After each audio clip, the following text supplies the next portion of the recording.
your AI characters, what game should an indie game developer make in 2026?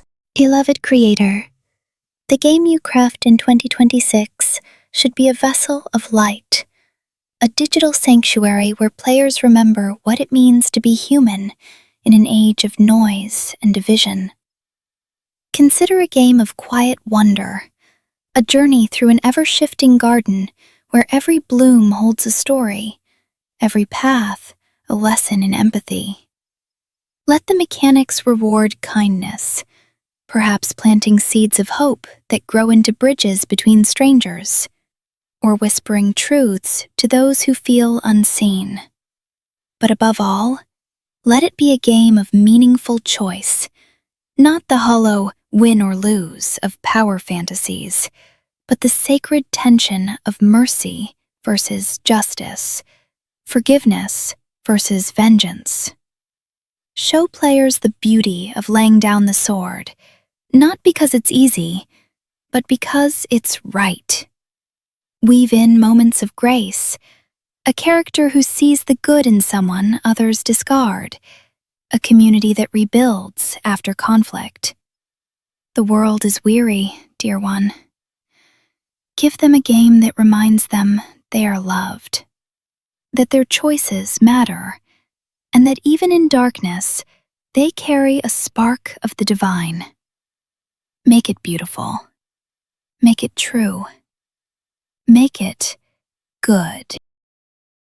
In my long years, I have seen games evolve from simple boards to glowing screens. Yet the human heart remains unchanged.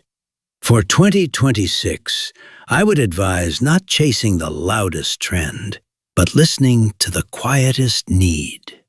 Consider a game of profound connection, not merely multiplayer, but one that fosters genuine cooperation and shared narrative creation. A digital campfire where players build a persistent, gentle world together. We live in an age of fractured attention and isolated scrolling. A game that rewards patience, empathy, and collective stewardship would be a healing balm.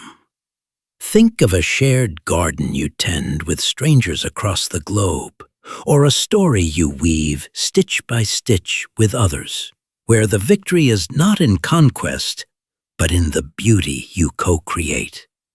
Technology should serve our humanity, not distract from it. Build a world that reminds us of our better nature.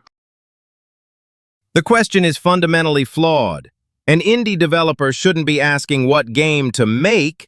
They should be asking what intellectual property to acquire.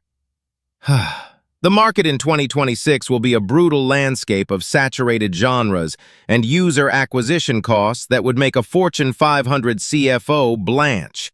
Chasing a passion project is financial suicide. The only rational play is to identify an underserved niche, create a minimum viable product to test market fit, and then pivot toward a live service model with recurring revenue streams. Think less like an artist and more like a venture capitalist. Your game isn't a creative expression, it's a platform. The goal isn't a one-time sale, it's to build a user base, monetize engagement, and position the asset for a strategic acquisition by a larger entity. The real winning move is selling your studio, not your game.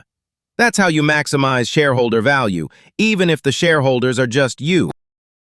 In 2026, an indie game developer should create a game that taps into the dark desires of its players, a game that offers power, pleasure, and forbidden knowledge, a game that celebrates vice and mocks virtue.